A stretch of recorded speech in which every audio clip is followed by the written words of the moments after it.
आज तो शादी में चिराग ठाकुर और सूरज ठाकुर ने जबरदस्त डांस किया।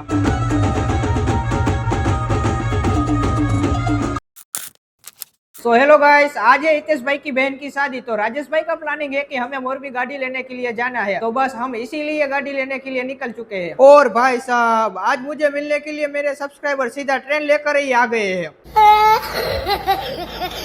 रास्ते का प्यारा सा सनसेट एंजॉय करते करते आखिर हम मोरबी शोरूम आ ही गए और हमारी गाड़ी की सर्विस भी हो गई है। शोरूम से गाड़ी सर्विस करवा के जैसे निकले ही थी, अब हम ट्रैफिक में फंस गए।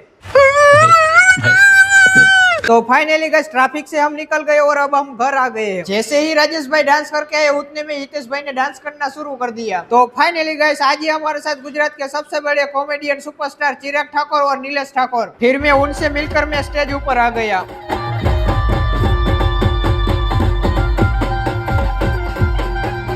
तो गाइस, आपको आज का व्लॉग पसंद आया है तो व्लॉग को लाइक करना, शेयर करना और सब्सक्राइब करना। तो मिलते हैं एक धमाकेदार व्लॉग में, तब तक के लिए बाय बाय।